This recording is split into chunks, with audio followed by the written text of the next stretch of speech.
what we're talking about here is not technology. We're talking about the human condition, and which are the things that you can place into whatever technology you use, from telephone to face-to-face to internet, that will spur people toward yes.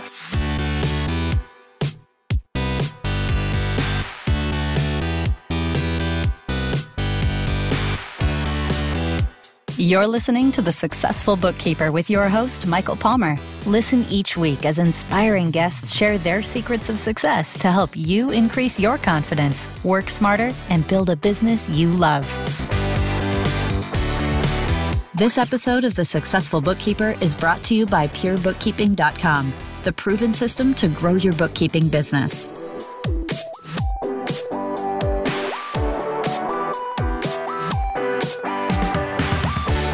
Welcome back to the Successful Bookkeeper podcast. I am your host, Michael Palmer, and today's show is going to be an amazing one.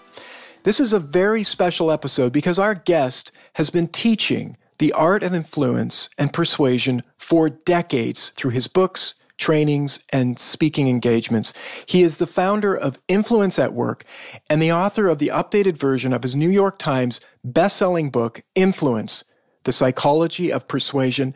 His book has been the authority on influence for nearly 4 decades. Dr. Robert Cialdini, welcome to the podcast. Well, thank you, Michael. I'm glad to be with you and your listeners. Well, it is a complete honor for us, and we're so grateful for you to be joining us. I mean, your work has impacted and influenced, if you will, so many business people around the world.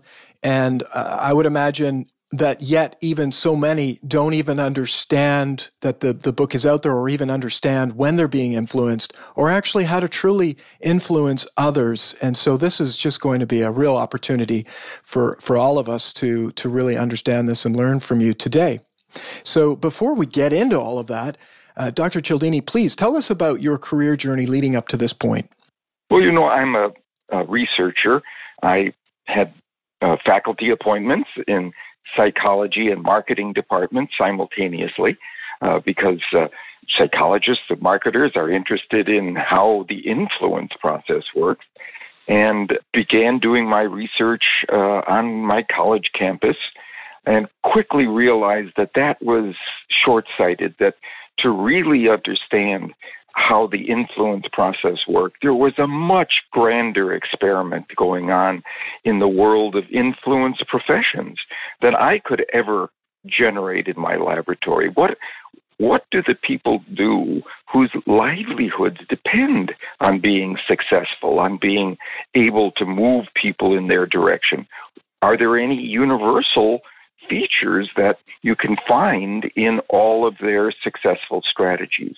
So I began answering ads to take training in as many influence professions as I could possibly get access to: sales, marketing, advertising, recruiting, fundraising, and so on, to see if I could spot the commonalities.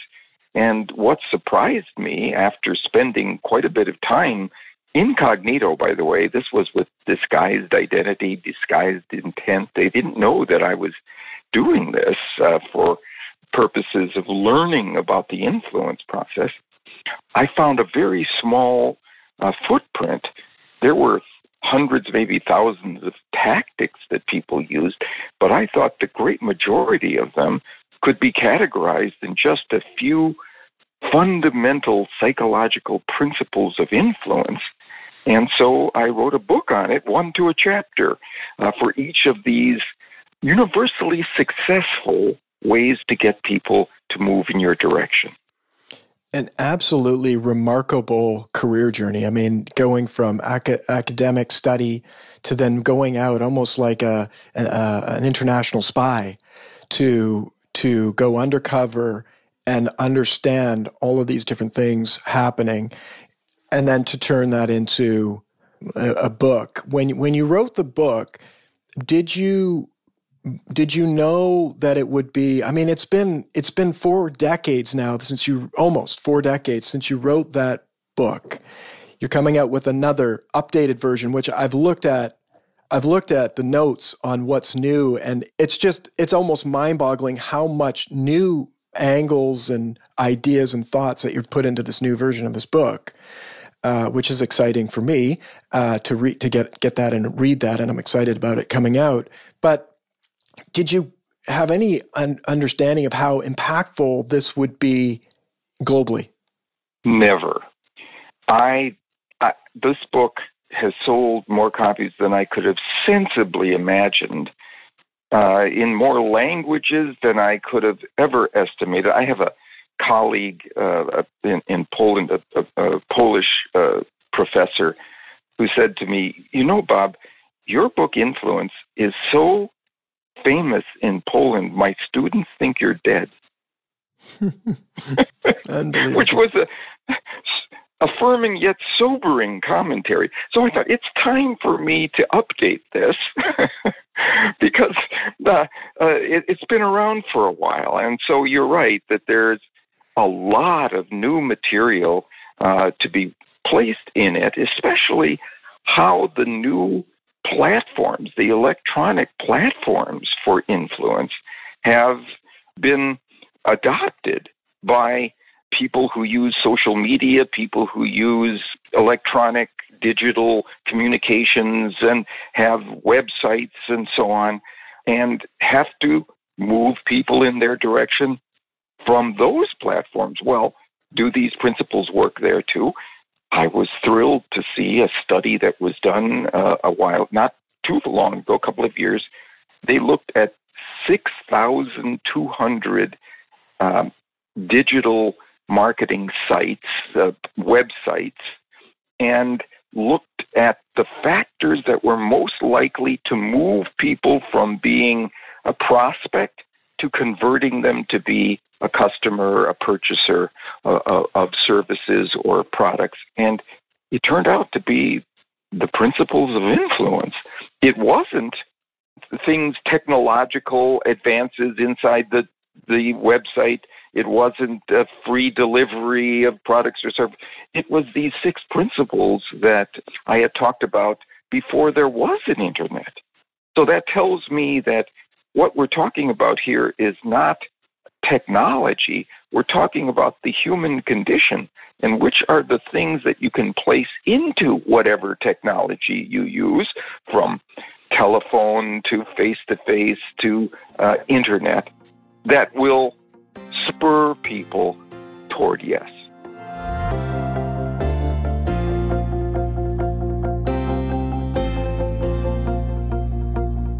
We're starting to get into why this is important for, I think, every single person that walks about this earth to understand.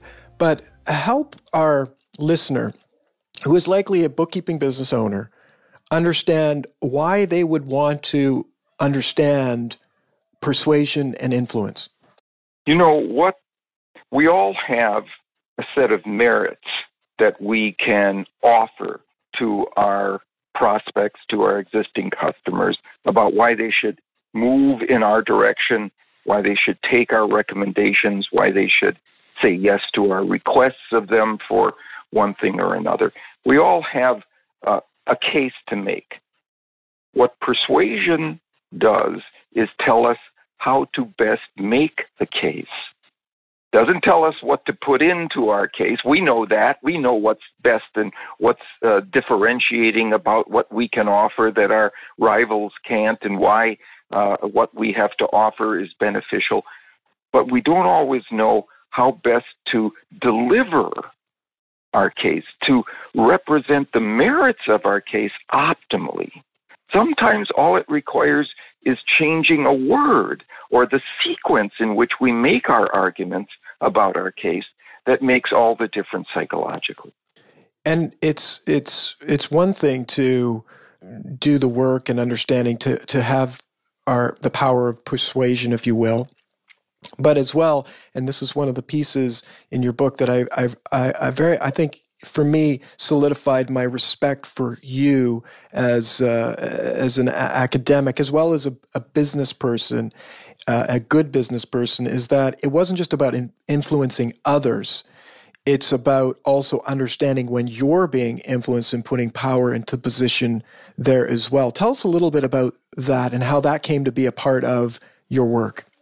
Well, of course, because as you recognize, at the end of every chapter, there's a section called defense. How do we defend ourselves against someone who would exploit the power of these psychological tendencies in us to move us in directions that are not in our best interest? People who try to use these things in a deceptive or undue or even coercive way to pressure us into changing in the direction they want. That's as important as using these principles ethically to get people to move in our direction. We have to watch out for the pirates, the profiteers who are trying to push us, pressure us in directions we don't want to go. Because, in fact, that's what kind of got me started in the whole process. All my life, Michael, I've been a pushover. I've always been a sort of a patsy for the appeals of various sales operators or fundraisers who've come to my door, and I would find myself in unwanted possession of these things, or contributing to causes I never heard about. And I remember saying to myself, what just happened here? It must be something other than the merits of the case that got me to say yes. It must be the way the merits were presented to me that triggered some psychological tendencies in me to get me to move in that direction, right? Maybe somebody made themselves especially likable, and then I bought from them because I liked them. Well, then they walked away. What I kept was what they were offering. I didn't keep them. So I had to recognize, wait a minute, if there are certain techniques that get me to like them for reasons that aren't related to the merits of the case, of what they're offering, I should separate that from the case itself. And so I learned to be aware and to be sensitive to ways to deflect or reject these principles when they're used in undue fashion.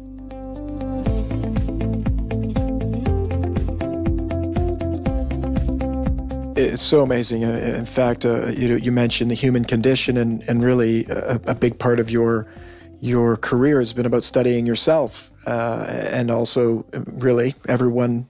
Very many of us are very much the same, and that's why they call it the human condition.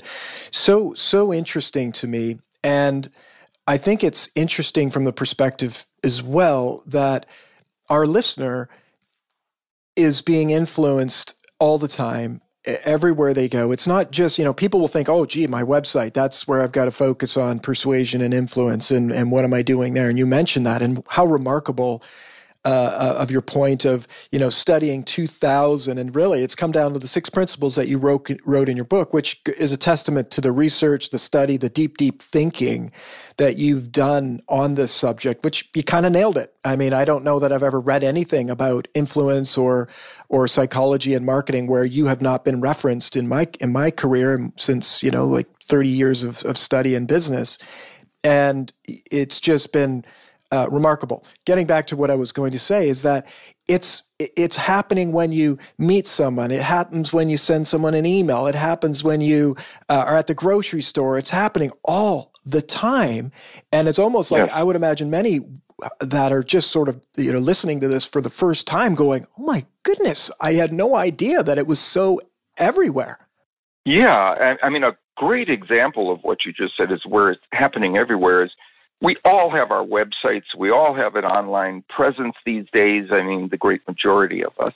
And one of the things that study showed that inclined people to want to do business within that website was something very simple, a welcoming letter on the site, welcoming people in.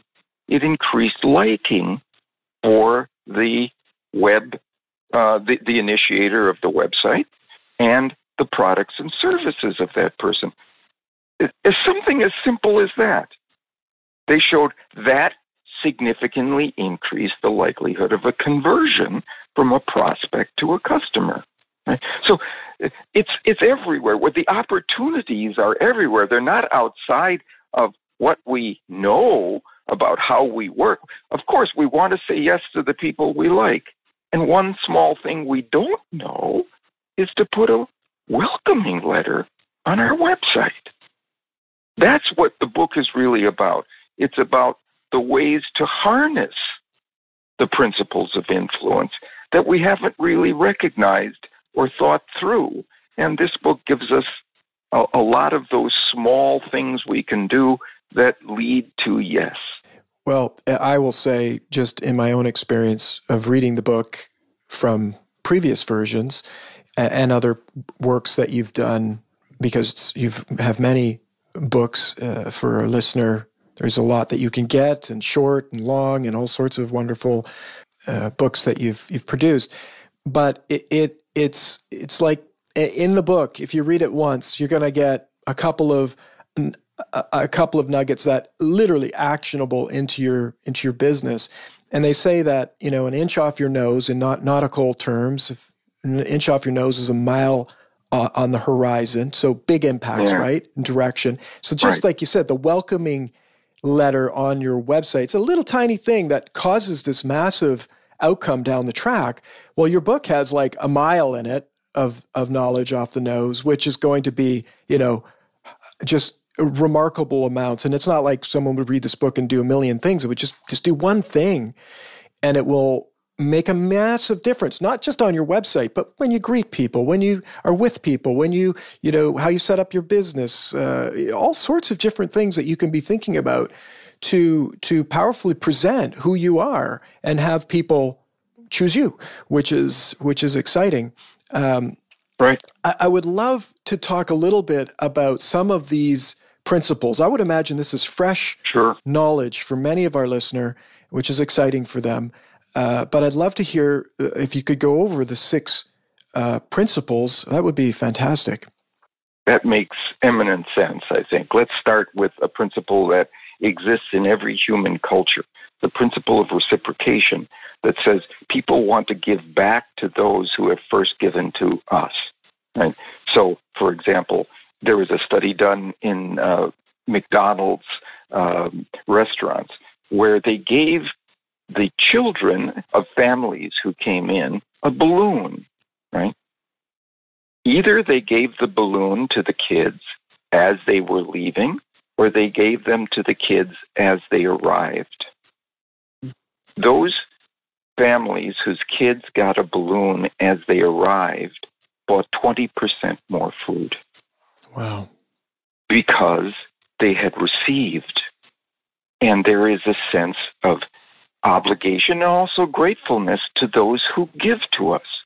So one of the things I think your listeners can do on their websites is always have information that will be valuable to anyone who goes to the website. Information about tax preparation, information about how to store your data relevant to your budgets and so on.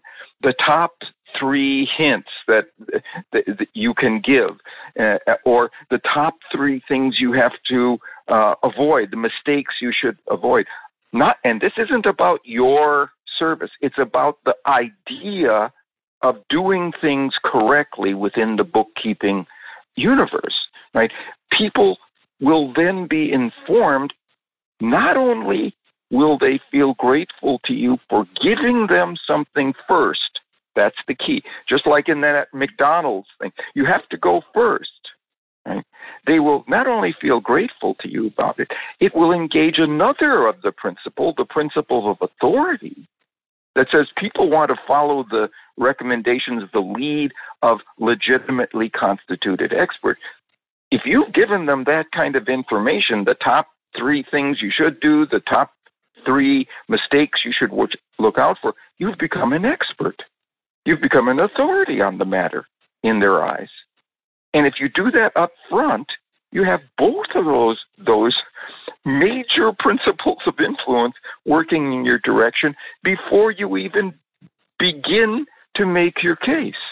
It's such a remarkable one thing that you could do, which is, totally valuable to others. And this has impacted, as we've seen, 20% lift in terms of them getting in your example of the balloons, of them getting the outcome that they were trying to get. I mean, we're all trying to get outcomes in business. Well, this one simple thing it can lead to a lift in your business. Right. So that's reciprocity. Next principle is one we've already begun talking about, similarity. Liking. We want to say yes to the people we like. And one thing we can do to increase the likelihood that will happen is point to genuine similarities that exist. There was a study of bargaining negotiators who, if they first, before the bargaining began, passed some information to one another about who they were. I mean, their interests, their hobbies, where they grew up, where they went to school, and so on.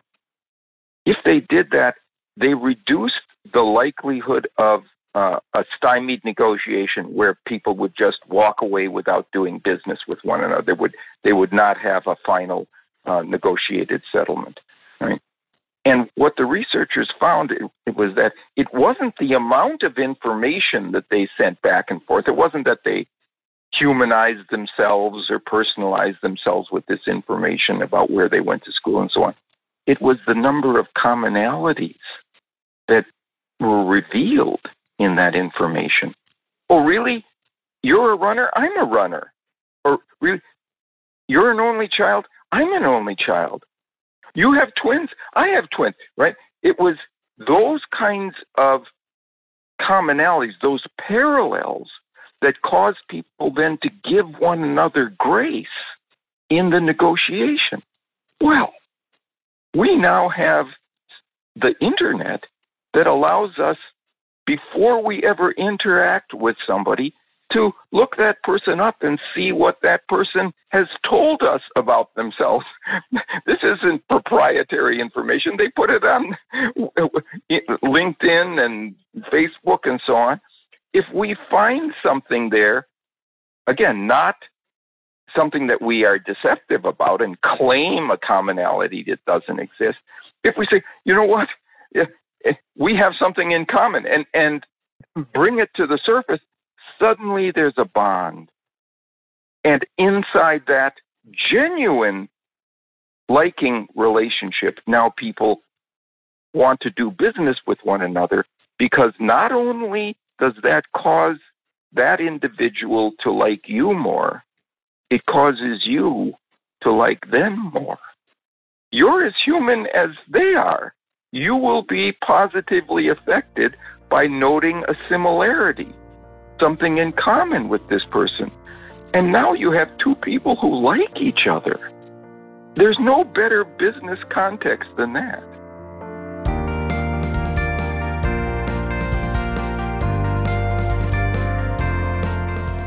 So that's the principle of liking. Liking, remarkable. And you know, when you think about it, most people in their website, most of our listeners right now listening, if I went to their website, it would be very little about who they are.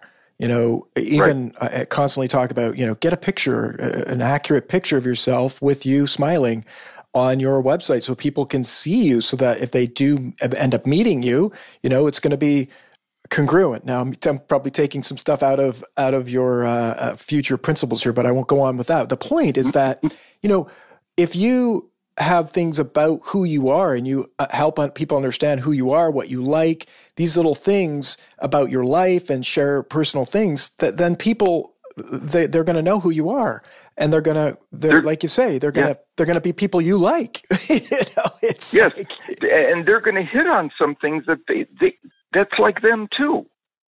So in that About Us, section on every website, that what we almost invariably see is limited to professional background.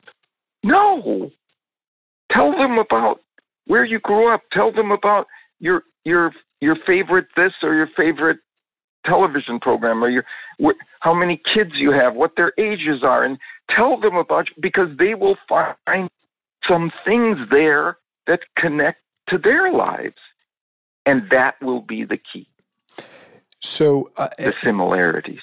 In 2007, when I became a business coach, I had read your book and I followed your advice. And on my About page on my website, it was very long. And some people were like, why is it so long? But I followed your advice. I talked about all the things that I love, the travel, I was into Ironman triathlon, some of the places that I'd been in the world, things I like, books I was reading, people that, all of that stuff. It was very long. And it wasn't, I almost did it and not knowing the impact. But what started happening was obviously I had these wonderful clients that would find me and connect with me. And it was just like meeting friends, right? And they would say, it's like, if I asked them, it's like, well, what had you pick me or reach out to me? It's like, well, I did an Ironman and I was, in a triathlon and sports and whatever, or I saw that little clip about you that you talked about this. And it was remarkable. That was right out of your book. You said another thing that will go down the line to the principle of commitment and consistency. You did the right thing by asking them, and I'm going to recommend this to all your listeners. When there's someone who calls and is a prospect, wants to consider possibly working with you, you can ask, so what brought you to me? Right? And what you will hear, you will ask them to specify the things that brought you to them, which are your most favorable features. Otherwise, why would they come to you? And now they will have made an active public commitment to your strengths, and they will want to behave consistently with those strengths. So they will use that as the reason now that they have just stated your strengths. You've arranged for them to go on record as to what your strengths are. Well, they'll want to be consistent with that. This particular principle it's big. It's so big. It's just remarkable. And the stories and the examples you give in your book are really help unpack it completely. But this one here is so deep. Explain commitment and consistency. Yeah. People want to be consistent with what they have already said or done, especially in a public way. Right? So, for example, there was a great study done in Chicago by a restaurant owner named Gordon Sinclair. He was having trouble with no-shows, people who would call, book a table, and then they wouldn't appear.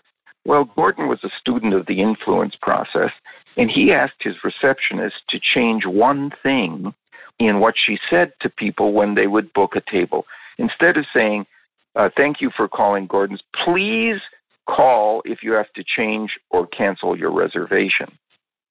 He asked her to say, will you please call if you have to change or cancel your reservation, and then pause.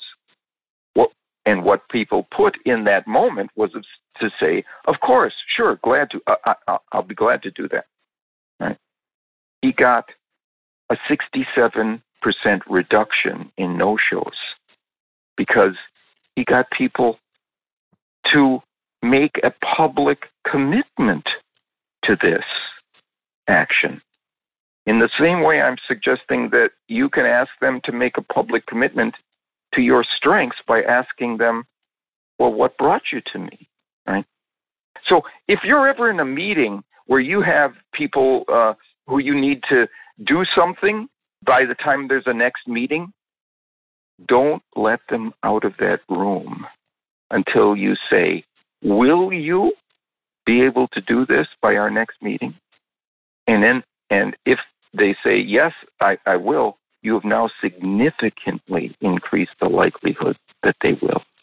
I think our listeners should hit rewind and listen to that again, because that is likely going to change many of our listeners' lives, because when in the business, there's a lot of requests that happen. There's like things that have to happen, paperwork, timelines, things that they need to get. And one of the things we hear about all the time is chasing after people, just like the restaurants, no different. You know, make a reservation, I'm going to show up, I might not, I come, I don't. Will you be able to get those done? Will you not be able? No, will you get those documents to me by this date? You're going to increase 67%. And will you, and then pause. Pause. The key was the pause. So they get to fill it with a commitment. And now they're 67% more likely to live up to it. Baking cookies, you forget the sugar, they're not going to taste like cookies. The pause is one of the most important, probably, ingredients that probably most people forget. You got to pause and let them make the commitment. Yep. Remarkable. So let's go to another principle, the principle of social proof, the one that says people want to follow the lead of many others like them. What are others like me doing? That reduces my uncertainty as to what I should do in this situation. Well, very often, one thing we can do simply to get people to move in a direction and get off the fence and make a choice is tell them what is the most popular thing your other clients have chosen in this regard, with regard to a particular feature of what they're doing, a timeline, even a payment plan. There was a great study done in Beijing, China. It shows you the cross-cultural reach of this. Restaurant managers put a little asterisk next to certain items on the menu. Right? And each one immediately became 13 to 20% more likely to be purchased. What did the asterisk stand for? It didn't say what we normally see on menus. This is one of the specialties of the house, or this is the choice, the chef's recommendation for this evening. Right? Here's what it said: this is one of our most popular items. And each one became 13 to 20% more popular for its popularity. Well, we all have most popular options. We all have options to give people in terms of timing or amount of information or, again, payment plans, whatever that might be. Right? We should always say, and this is the one that's most popular for the people in your category. It stops them from diddling around. They now choose it. And you can go on to the next decision. Amazing. And social proof, that's just one small piece of social proof, one of the powerful that we as human beings, we see a crowded restaurant, we want to eat at the crowded restaurant. It is remarkable. And that particular principle is translated to our listeners' business when they're talking about what packages or what pricing, as you mentioned. Right. Sharing. If you don't share, if you don't tell them, they won't know. They'll just choose on their own. So you have this just one little tiny thing by saying, this is what most people like you that I've worked with choose. And it's like when you say that all of a sudden it becomes the one they want to choose. Right. Down goes the uncertainty. And now they can get off the fence. They can get off the sidelines and into the game with you. Remarkable. Next principle, actually, we've already talked about the principle of authority. People want to say yes to those people who are legitimately constituted experts, and we are those experts, and we have to be sure that they can see that from the way that we present our credentials and so on. But that should never be done face-to-face. Your credentials should be presented to them online or in your resume that you give to them, your LinkedIn profile, so you don't have to be a braggart about these things. But if you have coworkers who will also be dealing with your customer, you have to give their credentials, because it's not polite for them to brag about themselves. So before you make a handoff to any of your coworkers, any of your assistants, about this is the person you'll be working with to get your information to us. Talk about that person and his or her skills and how long that person has been with you. And there was a study done in the UK where in a realty firm, if callers were told, okay, I'm going to transfer you to one of our agents who is, after you've given me this information of what kind, do you want commercial real estate or do you want residential real estate? Do you want it in Bloomsbury? Do you want it in Knightsbridge? And so on. The receptionist would say, let me connect you to one of our agents. She was told to change that to let me connect you to the agent with the most experience in what you want. And conversions went up 16%, even though that's what she did anyway. That's what she was always doing.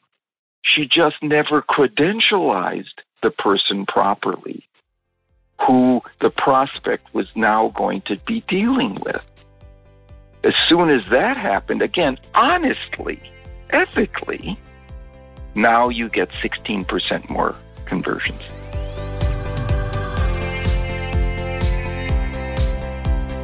It's just, every time I hear this, it's just my mind explodes with the possibility, potential,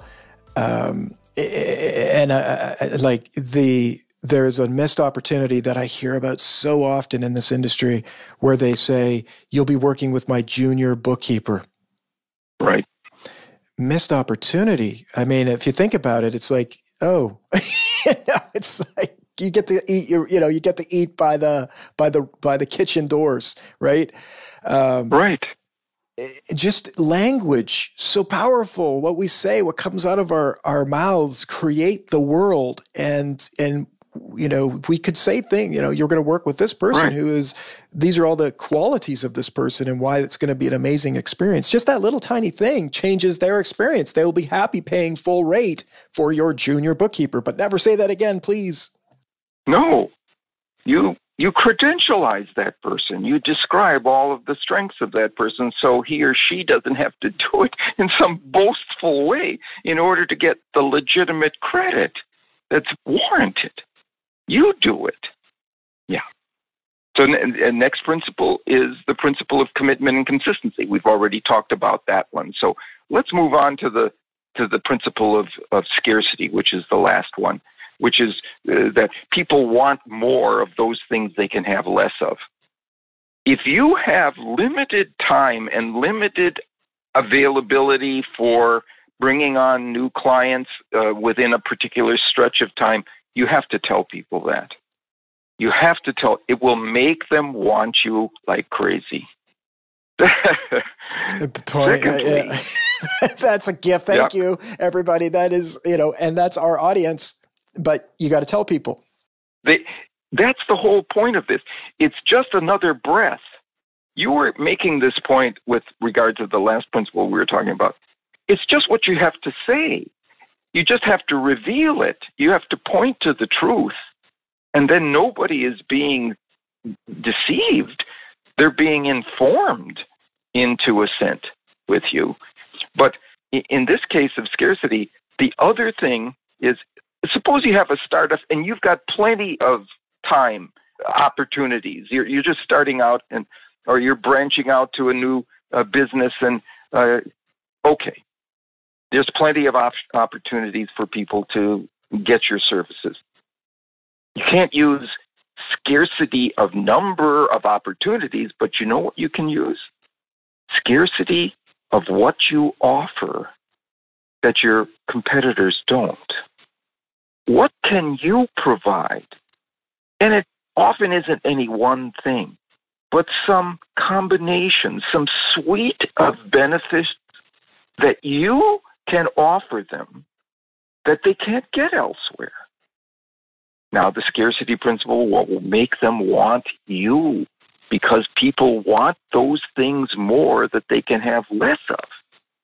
You know the acronym FOMO, fear of missing out? People don't want to miss out on the single thing they can get from you they can't get elsewhere. Right? And by the way, research shows if your prospect is a millennial, FOMO, fear of missing out, is especially powerful for them. So you'll want to use the scarcity principle, the genuine scarcity of what you can provide or how many appointment times are available, how many openings are available. For them, they don't want to miss out on anything. And scarcity is a very prominent motivator. It's remarkable how these 6 principles show up everywhere. In your new book, are there new principles? There is one more principle, the one I call unity, in which people are much more willing to say yes to anyone they consider one of them. Now, that's not just simple similarities like tastes or preferences or styles. No. If I were to say to the people in my in-group, right, Michael is like us, that will get me that will make Michael more attractive, right?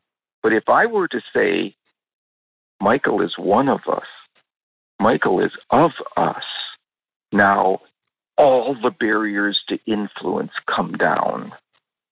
You are able to move us in directions and to extents that simple similarities would not. Here's a small example. There was a study done on a college campus. The researchers had a young woman. As students passed by, she was holding a canister for the United Way, asking them to contribute to the United Way. And she got some contributions. She more than doubled the number of people who contributed by saying, first, I'm a student here too. I'm one of you. And now, more than 2.5 times as many people contributed. So 2.5 times more. So all we have to do, and what are the groups, the things that people define themselves as?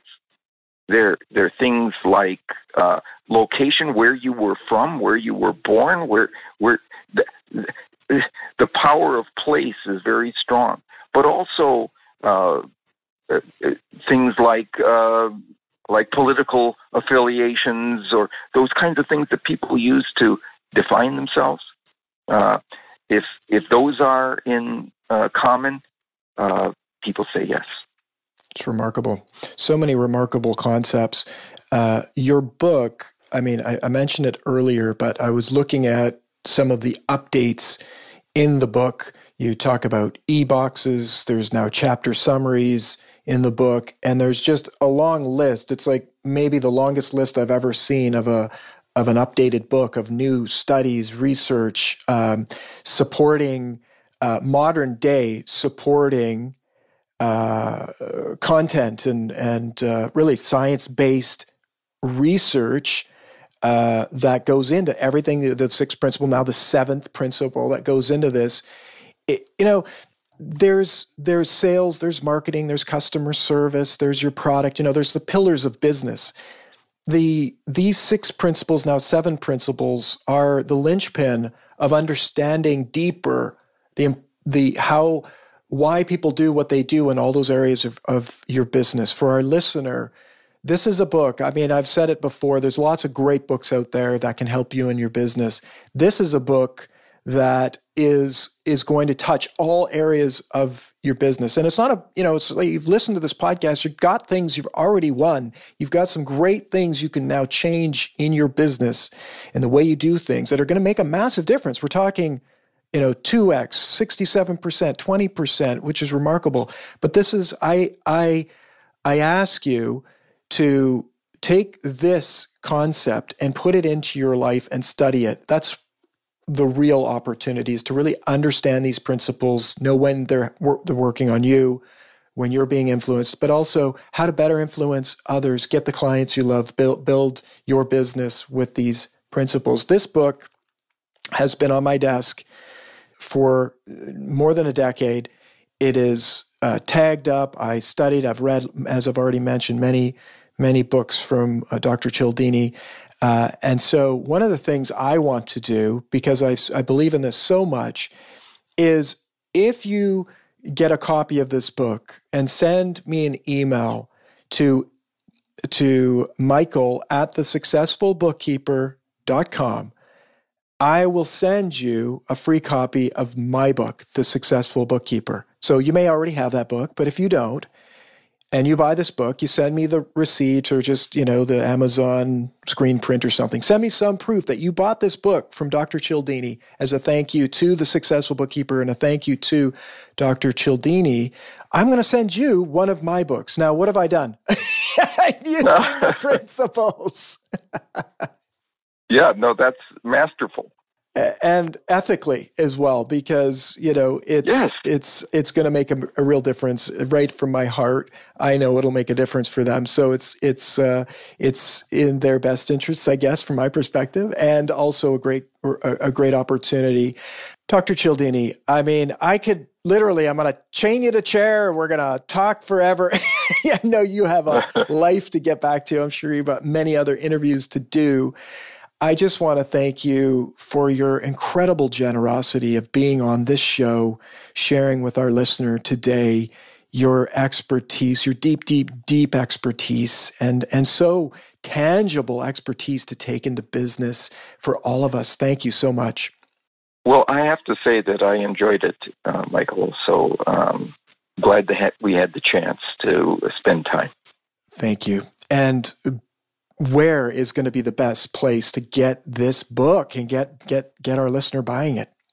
Well, of course, online sites like Amazon, barnesandnoble.com, but also the bookstores, of course. But for more information about the influence process and some of the things we can give in terms of articles and so on to people who are curious about it, that's my website. It's influenceatwork.com. Influence at Work is all one word, no spaces in there, .com. Excellent. We'll, of course, have that link in the show notes. And now the book comes out on May 4th, 2021. Can people pre-order the book? They can. And if they do, they actually get access to a Ask Me Anything session that we've got available. Oh, that's exciting. Well, so if they pre-order the book, they will have access to an Ask You Anything, so they can, after listening to this episode, they can get right onto the call and get some questions going for them, their own specific businesses. That's incredible. Right. Well, I'm going to take you up on that one, and get that book right after we get off of this call, and make sure I've ordered it. And so, exciting. Get out there, get that book. Let me know, Michael at thesuccessfulbookkeeper.com, and look forward to hearing all the remarkable things that you do in your business around influencing others and influencing people to do the things that you want them to do. So again, Dr. Cialdini, thank you for being on the show. Well, I enjoyed it. I have to say, you were prepared and asked all the right questions. Thank you. Thank you. And with that, we wrap another episode of the Successful Bookkeeper podcast. To learn more about today's wonderful guest and to get access to all sorts of valuable free business building resources, you can go to thesuccessfulbookkeeper.com. Until next time, goodbye.